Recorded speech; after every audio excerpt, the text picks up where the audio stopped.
Muito bom dia a todas, a todos, a todos. Bem-vindos em mais um Dharma Dominical, diretamente do Templo Higashi Honganji, Brasil Betsuin, aqui de São Paulo. Hoje, dia 12 de setembro, um bonito dia de sol. O nosso Dharma Dominical, ele vai ser um momento muito especial, ao mesmo tempo muito triste, mas que ele seja uma celebração da vida imensurável. Hoje o nosso Dharma Dominical vai ser em homenagem ao nosso querido, saudoso professor Ricardo Mário Gonçalves, que fez a sua passagem, o seu falecimento no último dia 6 de setembro, esta semana. Eu gostaria de convidar a todos a celebrar esse Dharma Dominical em memória a toda a sua trajetória. Eu acredito que esse Dharma Dominical, que é feito em português, ele simboliza um dos seus maiores desejos, que é transmitir o Dharma no nosso idioma. E por que não celebrar em sua memória com coração alegre, feliz, confiante, porque se faz presente neste próprio rito, né? Vamos iniciar então cantando o hino do budismo Shin Shushuka, e depois seguimos ao demais rito. Hoje, excepcionalmente, eu vou passar para o Tambutsuge, que se encontra também no mesmo livreto do nosso Dharma Dominical.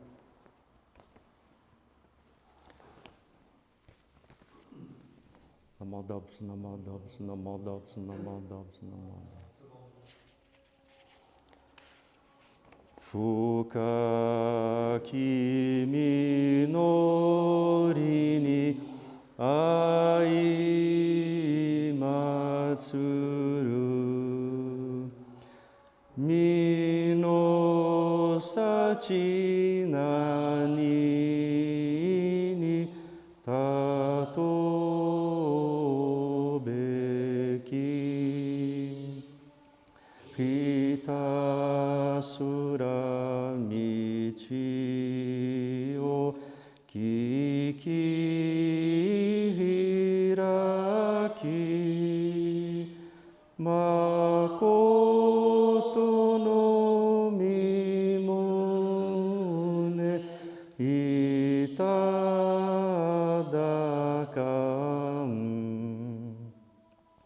towa no yami yori sukuware shi mi no sachi nani ni kurabu beki rokuji no mina o tonae tsutsu yo no nari wa ini isoro shiman omi no uchi to no edate naku miyoya no toku no toto sao waga harakara ni tsutae tsutsu mikuni no tabi iyo tomo ni sen. A que devo comparar a felicidade de encontrar a sublime doutrina? Esforcemo-nos em ouvir o caminho, abrindo-nos para receber a verdade. A que devo comparar a felicidade de ser salvo das trevas sem começo? Recitando o sagrado nome de 6 letras, sejamos diligentes nas lides do século. Unidos, os irmãos da Ken e da Além-Mar transmitem aos companheiros a excelsa virtude do sublime iluminado viajando juntos para a terra da luz.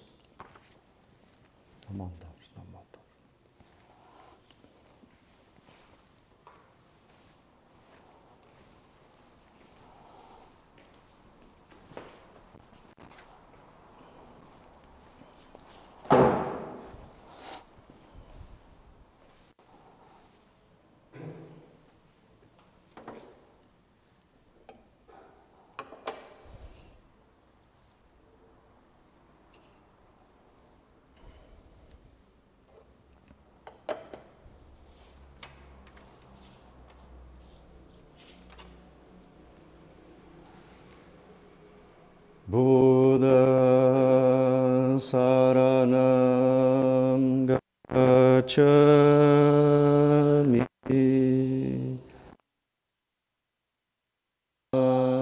saranam gacchami sangham saranam gacchami.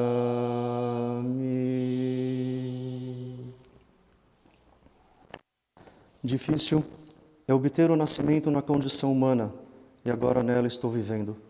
Raro é termos a oportunidade de ouvir o Dharma do Buda, e agora a mim é dado conhecê-lo.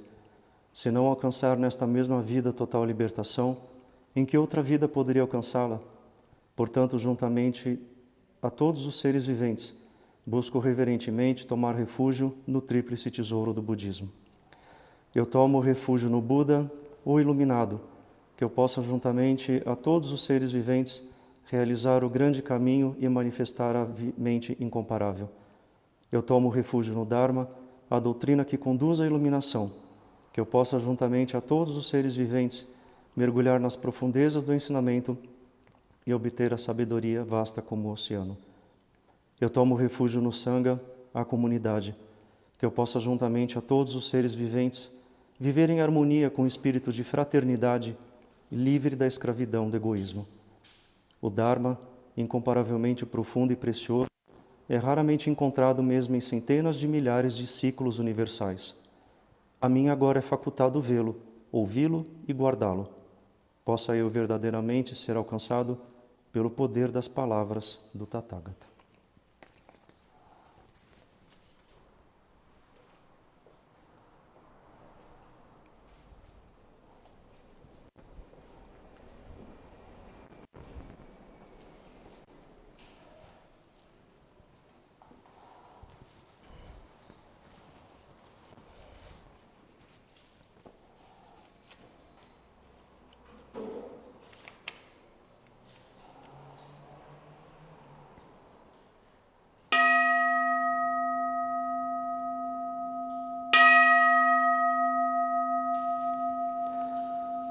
Ó Buda, vosso rosto resplandecente está radiante, nada supera vossa excelência, tal esplendor neste mundo não há nada que se compare. Diante de vós, o sol, a lua e a joia mani, que brilham deslumbrantes, são completamente obscurecidos, como o grande bloco de carvão negro. Vossa aparência, ó Tathagata, transcende qualquer comparação com este mundo. A grande voz do iluminado ressoa pelos mundos das 10 direções. Vossa observância de preceitos, conhecimento, esforço, concentração e sabedoria, suas esplêndidas virtudes não têm igual. Elas são excepcionais e insuperáveis. Vós meditastes profunda e totalmente sobre o oceânico Dharma de todos os Budas. Vós conheceis sua vastidão e profundidade e chegastes até o seu limite mais distante. Ó honrado Buda, estais para sempre livre da ignorância, voracidade e ira. Vós sois como um leão, o mais valente entre todos os humanos. Vossa gloriosa virtude é ilimitada. Vós realizastes a grandeza dos méritos e virtudes.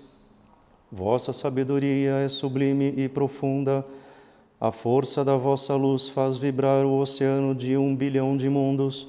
Aspiro-me a tornar-me um Buda, igualável a vós, ó sagrado Rei do Dharma, para libertar os seres vivos do samsara e guiar todos eles à emancipação. Minha ação altruísta, controle mental, observância de preceitos, perseverança e esforço, além da concentração e sabedoria, será suprema e insuperável. Prometo que, quando tiver me tornado um Buda, terei cumprido plenamente este voto, e a todos os seres com seus medos e temores, proporcionar-lhes-ei grande paz. Mesmo que haja incontáveis Budas, cuja quantidade é de bilhões, areia do rio Ganges, farei oferendas a todos estes iluminados, buscarei o caminho supremo determinada e incansavelmente, mesmo que as terras de Budas sejam incalculáveis como os grãos de areia do Ganges, e outros mundos além destes também sejam inumeráveis. Minha luz chegará em todos os recantos, penetrando em todos estes mundos. Isto será o resultado dos meus esforços. Assim, meu poder majestoso será imensurável.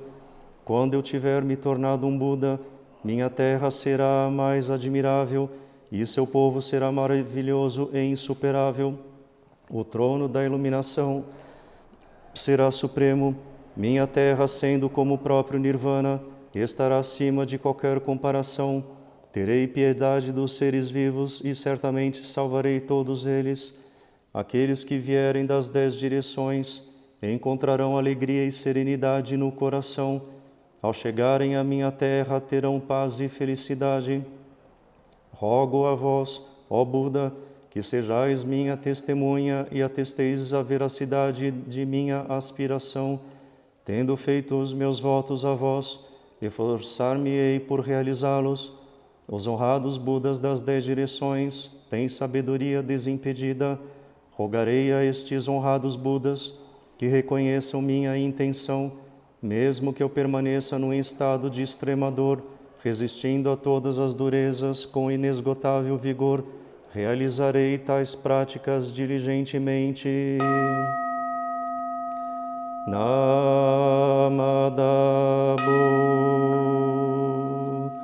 Namadabu, Namadabu, Namadabu, Namadabu, Namadabu, Namadabu,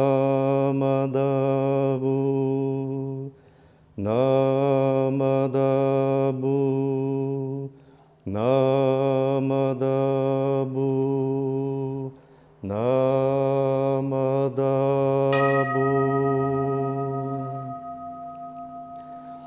Que através desses méritos possamos beneficiar igualmente a todos os seres, para que despertem suas mentes búdicas e para que possam ir nascer na terra da paz e da alegria.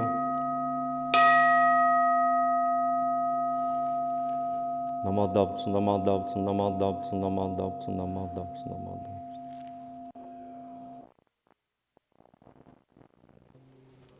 Namadabtu, namadabtu.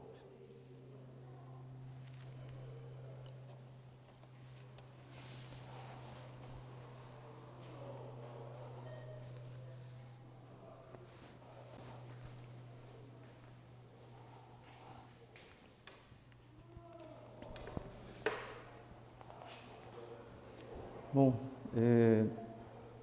novamente bom dia aos que chegaram durante a nossa parte litúrgica. Hoje o nosso Dharma Dominical está sendo num momento extremamente especial, em homenagem ao nosso saudoso, querido professor reverendo Ricardo Mário Gonçalves, que faleceu esta semana, dia 6, segunda-feira.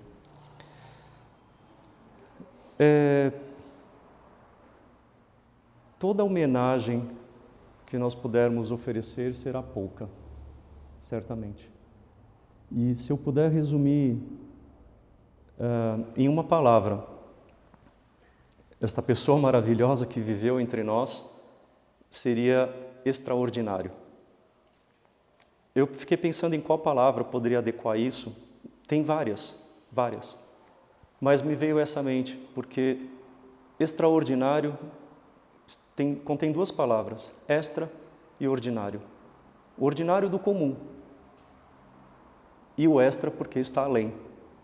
E realmente, o professor Ricardo Mário era uma pessoa extraordinária. Era uma pessoa além de todos nós. Mas nem por isso soberbo ou arrogante por saber que era uma pessoa extremamente extraordinária. É muito difícil escrever um roa, escrever uma homilia para dedicar palavras a ele. Eu acho que tudo que a gente conseguir expressar vai ser injusto, vai ser pouco, porque é uma trajetória além dos seus 80 anos, mas cujos, dentre os 80, 60 anos dedicados ao budismo, à academia, à cultura japonesa e todos os seus feitos, todos os marcos que ele deixou registrado em nós, merece mesmo uma biografia, merece um documentário, porque ele mudou definitivamente a perspectiva do budismo de caráter japonês, que veio com os imigrantes, mas ele conseguiu mudar de uma forma extremamente elegante, coesa, profunda, para o nosso idioma. O budismo ele não nasce de 20 ou 30 anos para cá como algo novo, né? O budismo no Brasil ele nasceu com o próprio professor Ricardo Mário Gonçalves. Eu não vejo outra explicação. Ele conseguia desmistificar o budismo de uma forma tão esteticamente elegante, puxando para a nossa realidade, para a nossa forma real. Ele conseguia costurar, com a sua própria função de historiador, decano da USP, ele conseguia costurar os diversos diálogos interreligiosos. Não à toa, na sua obra mais recente, o Notas do Shoshinge, a gente vê diversas comparações com o cristianismo, com o islamismo, com o judaísmo. Esse ponto do diálogo interreligioso, para mim, é um dos mais marcantes. Eu acho que o professor Ricardo ele vai deixar marcas diferentes em cada um de nós, de acordo com a nossa condição e capacidade espiritual que nós estamos predispostos. Não tem como resumir o professor Ricardo numa única coisa. Cada um de nós vai percebê-lo, senti-lo, interagir de uma forma específica. E eu acho que todos nós vamos ser essa grande costura que vamos nomear como memória do professor Ricardo Mário. E eu gostaria que nesse Dharma Dominical de hoje, na verdade eu ia pedir isso antes da parte litúrgica, que vocês escrevessem seus depoimentos aqui nos nossos comentários da live do Facebook. Vamos deixar isso registrado nesse Dharma Dominical. Cada um que está assistindo, escreva em 2, 3 linhas qual foi a sua experiência marcante, a sua sensação para com ele, o que aprendeu. Muitos conheceram ele recentemente, outros conheceram há mais de 30, 40, 50 anos. Né? Então, deixo como esse mural de memória para nós no dia de hoje. Tem alguns pontos que, para mim, eram muito importantes do professor Ricardo. Um deles é o diálogo interreligioso. Ele conseguia, com muita maestria, dialogar com todas as religiões, sem, por isso, fragilizar o seu lado budista, sem fragilizar a sua fé, sem indagar se ele estava no caminho correto. E eu acho isso simplesmente maravilhoso. Porque, na verdade, a homilia de hoje, eu já tinha preparado semana passada, eu ia falar sobre fundamentalismo religioso. em detrimento do dia de ontem, de 11 de setembro, com os atentados da Torre Gêmeas nos Estados Unidos, né? Em Nova York. Só que, com o advento do seu falecimento, eu tive que mudar completamente a minha homilia.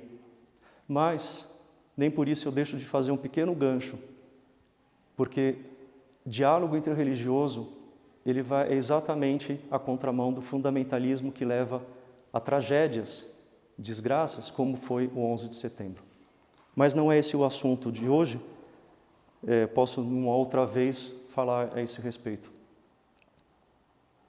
Um outro ponto mais recente, em particular para um movimento que eu acompanho, que eu participo, que é a diversidade social e sexual da Rainbow Sangha, que ele apoiou, ele abraçou integralmente. E como ele mesmo confessou uma vez para mim, ele disse, eu nunca parei para pensar no sofrimento das pessoas LGBTQIA+.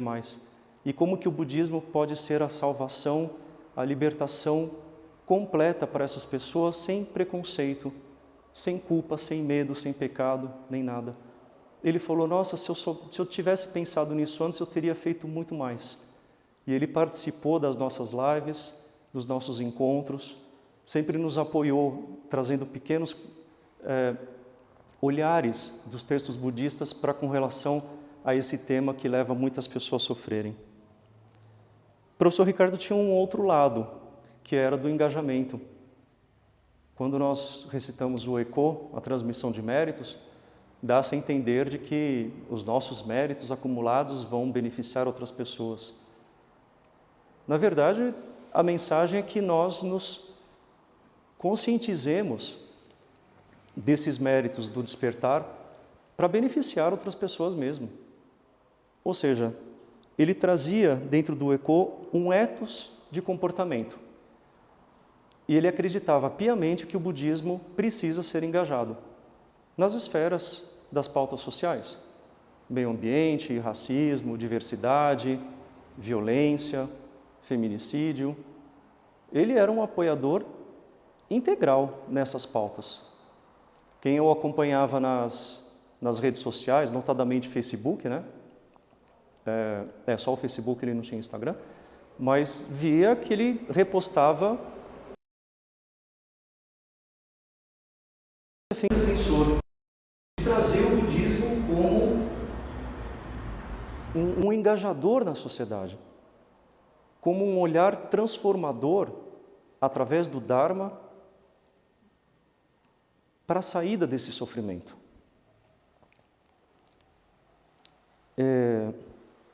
Eu separei algumas frases. Esse daqui é meu caderninho que eu participava da reunião do Instituto, e eu rabisquei algumas frases, né, assim, rapidamente, porque ele falava, e se a gente não anotava, a gente perdia a coisa. E eu separei algumas poucas frases. Uma delas, explicando o budismo Shin, que ele dizia assim, o Shin não é uma religião de fuga, de escape, uma religião alienante. Eu acho isso muito interessante, porque ele não via a questão da terra pura apenas como uma coisa transcendental, que aliás não é somente transcendental, é uma coisa do aqui e agora. Nós somos cidadãos da terra impura, como ele mesmo dizia, e portanto, uma vez que o Dharma, nós encontramos o Dharma, como nós lemos aqui no Tríplice Refúgio, agora me é facultado vê-lo, ouvi-lo e guardá-lo, cabe a esse ethos de comportamento nos transformarmos, para transformar a sociedade um pouco melhor, minimizar os sofrimentos enquanto samsara. Uma outra frase que ele trouxe de referência do reverendo Ikeda, que dizia assim, de novo dentro do ethos de comportamento, por que ir para a terra pura? Por que nós nascemos na terra pura? Para voltar ao samsara e ajudar os seres viventes. E a outra pergunta, por que ir para o samsara? Para retornar para a terra pura. É o sentido de eu sou e Genso. E quando a gente fala de eu sou e Genso, a gente fala que nós vamos para a terra pura, depois nós voltamos, a gente fica muito preso nessa ideia fantasiosa, espiritualista de que vamos na forma de um espírito e voltamos como um espírito. Não é isso. O professor Ricardo já está presente em nós aqui no Sansara. Ele já voltou da Terra pura. Não existe esse tempo cronológico dentro do Dharma, né? Daqui uma semana, daqui 4 meses, daqui 1 ano. Não é isso, né? A gente tem isso como referência mundana, profana, né?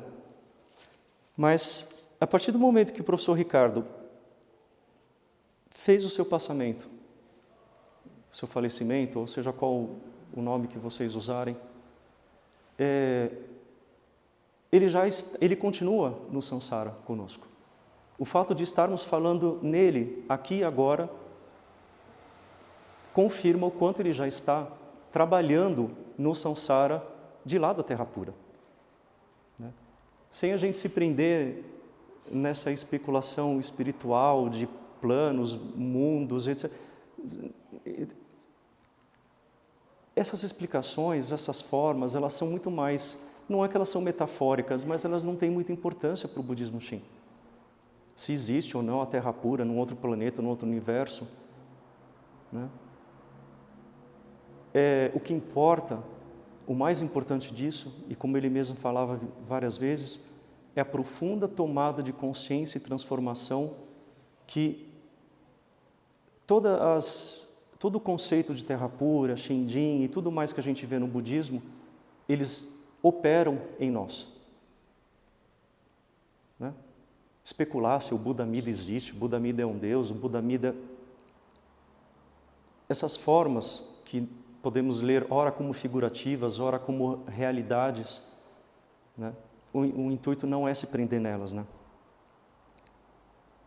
Como eu falei, assim, a gente puxa um assunto e não consegue pôr fim nele, porque um assunto vai puxando o outro, né? Uma outra frase que eu gostava muito, e ele era muito espirituoso nas reuniões do Instituto, né? Ele sempre era muito tímido para rir. Ele não tinha uma vocação assim de soltar sorrisos a todo instante. Mas ele soltava uns sorrisos muito tímidos, muito gostosos, muito acolhedores.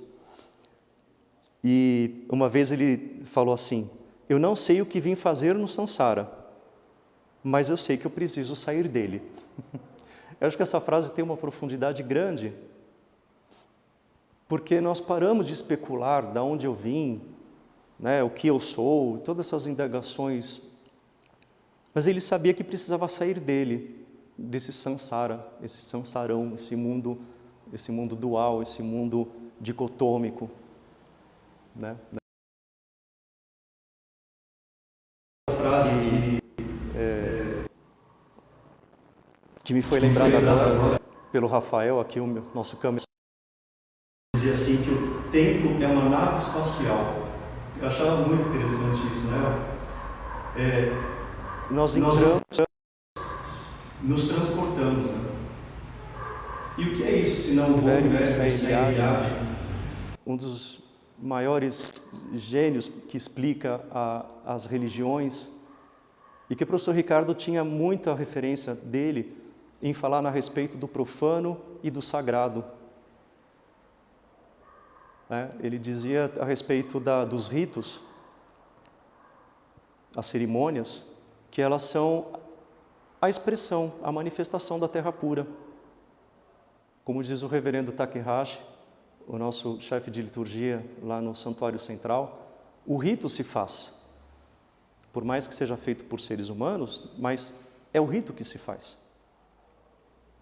Então, essa ideia, esse entendimento de ver o rito como uma nave espacial que nos transporta para a Terra pura, nos leva ao mundo de Amida, mas nós retornamos ao mesmo tempo. Né? O tempo cronológico ele deixa de existir. Ele dizia que os ritos sagrados eles são como um reorganizador do tempo e do espaço na mente do ser humano. Quando nós participamos de uma cerimônia, nós reorganizamos o tempo e o espaço. Eu acho que é por isso que ele falava o templo como uma nave espacial. Ele dizia também: o sol afugenta as trevas da hipocrisia. E talvez aqui venha um lado muito interessante da própria trajetória budista do professor Ricardo, porque ele se encontrou e ele na escola Jodoshin, e ele dizia que a sensação é como se ele tivesse voltado para casa. O tempo afugenta as trevas da hipocrisia, as terras da hipocrisia, desculpa. Isso tem muita relação com Dirik e Tarik, de entender que o despertar, a iluminação, ela se dá pelos votos de Amida, né? Então ele desiste, ele se entrega. É como uma redenção.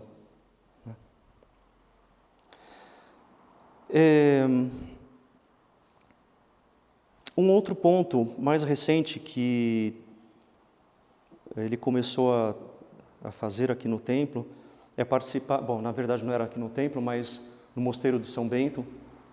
Ele participava das aulas de canto gregoriano com a reverenda M. E ele começou a participar desses cantos não só pela sua profunda afinidade com o Mosteiro de São Bento, que ele adorava perambular pelas tardes ou manhãs junto aos monges beneditinos, mas é porque ele tinha o intuito de achar uma métrica sonora, uma métrica musical, para o Xoxingue ser cantado em português.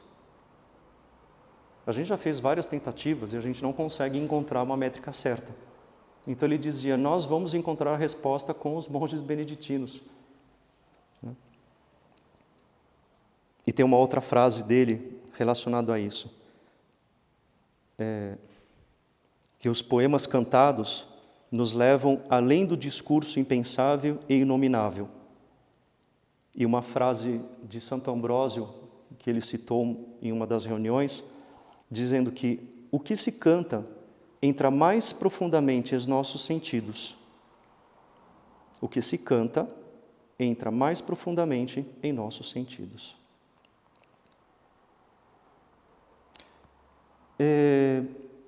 Ele tinha uma forte inclinação, como o seu lado historiador, claro, para a parte do misticismo, e ele teve uma grande atuação no movimento da Nova Consciência, na Paraíba, junto com a sua esposa querida, a reverenda Ivonete, e agora os dois juntos na Terra Pura.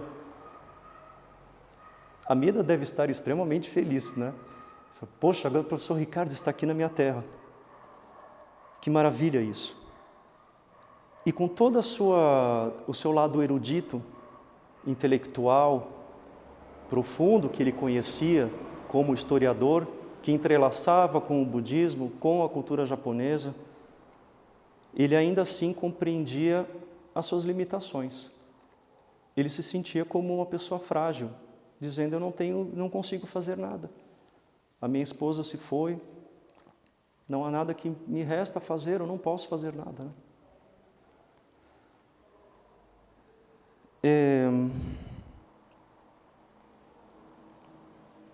Eu trouxe aqui o livro do Notas do Xoxingue, já partindo para a finalização do nosso Dharma dominical, porque eu creio que não há expressão, uma das expressões maiores, né, do sagrado no formato budista, em que ele explica os versos do Xoxingue entrelaçando com outros conceitos religiosos. Esse diálogo interreligioso do professor Ricardo, para mim, ele me encanta. Ele me enche o coração e os olhos de alegria, sinceramente. E mais recentemente, com o caminho da diversidade LGBTQIA+.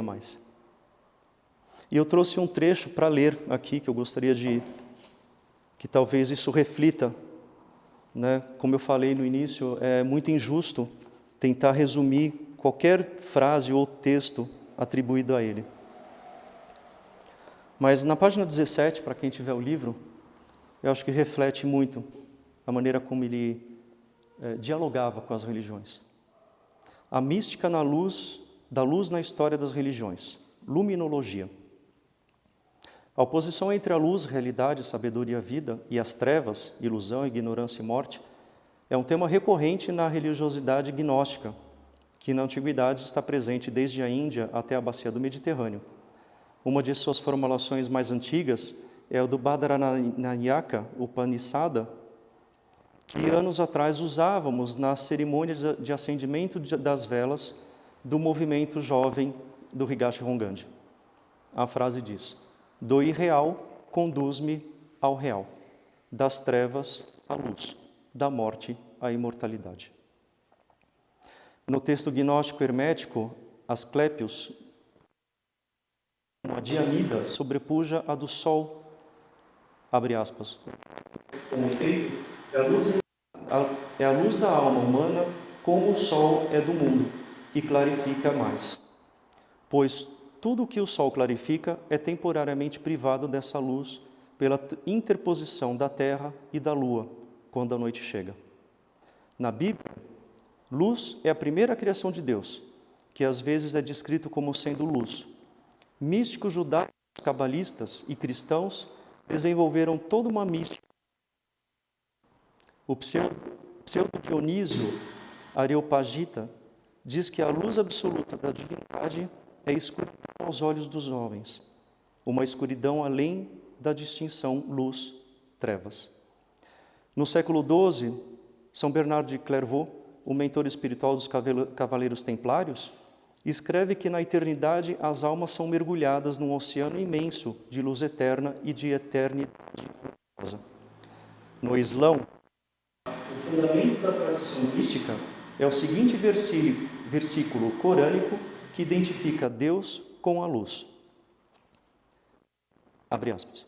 Deus é a luz do céu e da terra. Sua luz é como um nicho numa parede, onde há uma lâmpada, e a lâmpada está num vidro, e o vidro é como uma estrela brilhante. Ela é acesa com o azeite de uma árvore abençoada, uma oliveira que não é nem do Oriente nem do Ocidente. E esse óleo é aceso e brilha sem que lhe deite fogo. É luz sobre luz. Deus guia para a sua luz que Ele quer. E Deus propõe parábolas aos homens, pois Deus conhece todas as coisas. Dentre os místicos islâmicos que se ocupam da luz e da iluminação, temos Shihabuddin Sohrawardi, cujo livro da sabedoria oriental é desenvolvido o conceito de Ishraq, luz do Oriente ou iluminação espiritual, e é exposta a teoria do Alam al-Mitad, mundos imaginários, mundo luminoso, intermediário entre o sensível e o inteligível, conceito que pode ser útil para a exegese da terra pura budista.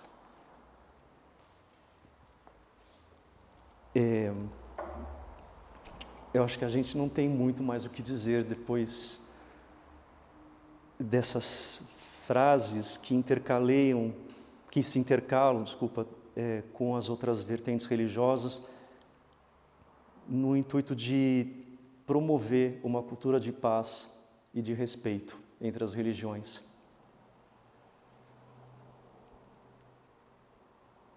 E como ele mesmo expressa em um ponto do Notas do Shoshinge, o budismo como uma religião gnóstica, a salvação pela sabedoria, né, expressa no Nembutsu, no Namamida Butsu.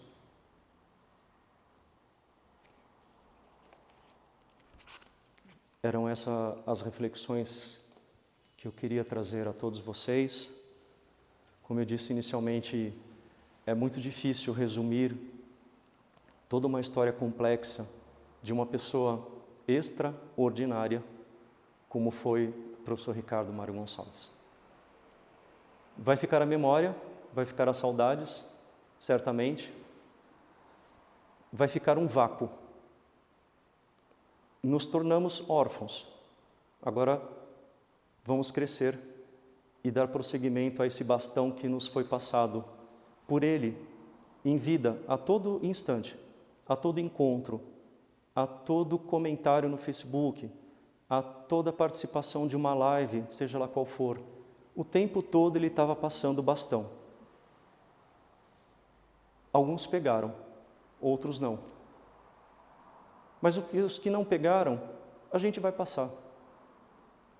A gente vai continuar construindo essa possibilidade de dialogar o budismo, não como essa ideia de religião fora do contexto da realidade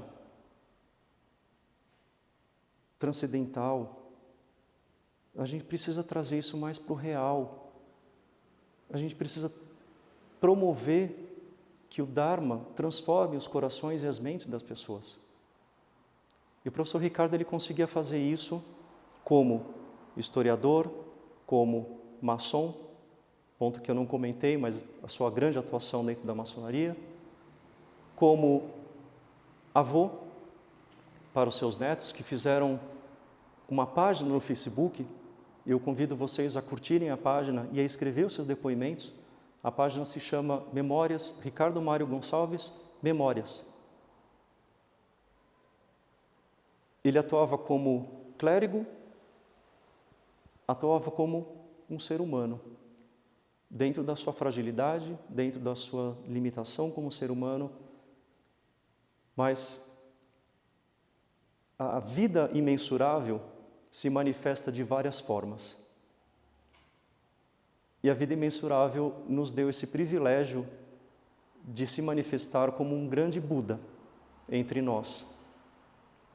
E ser Buda, né, não é talvez essa ideia de um ser humano puro, não é isso. Mas ser um ser humano lúcido, desperto, né, que ao mesmo tempo acolhe e, como um bom professor, ele dava suas broncas, puxava a orelha da gente,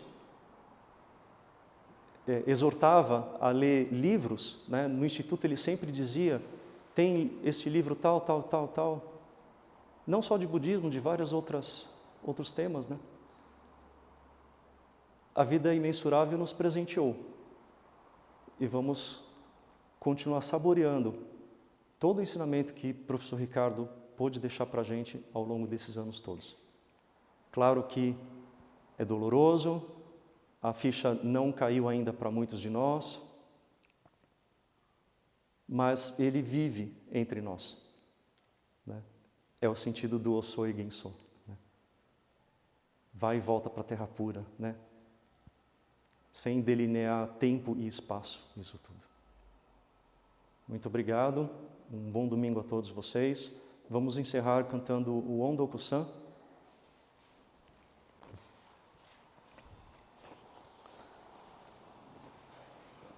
Namadabs, namadabs, namadabs, namadabs. Mesmo que tenhamos que pulverizar nossos corpos, devemos retribuir a graça da grande compaixão do Tathagata. Mesmo que tenhamos que esmigalhar nossos ossos, devemos agradecer aos benefícios dos mestres. Nyorai dai no ondoku wa miyoko ni shite mo hozu beshi shishu chishiki no ondoku mo hone o kudakite mo shasu beshi. Namadotsu, namadotsu, namadotsu, namadotsu, namadotsu, namadotsu. Muito obrigado a presença de todos vocês. Curtam a página Ricardo Mário Gonçalves Memórias, escrevam seus depoimentos, seja lá ou na nossa live de hoje. Vamos deixar registrado a nossa alegria, o nosso carinho, o nosso amor por essa pessoa extraordinária, que era o professor Ricardo Mário Gonçalves. Muito obrigado, um grande abraço a todos vocês.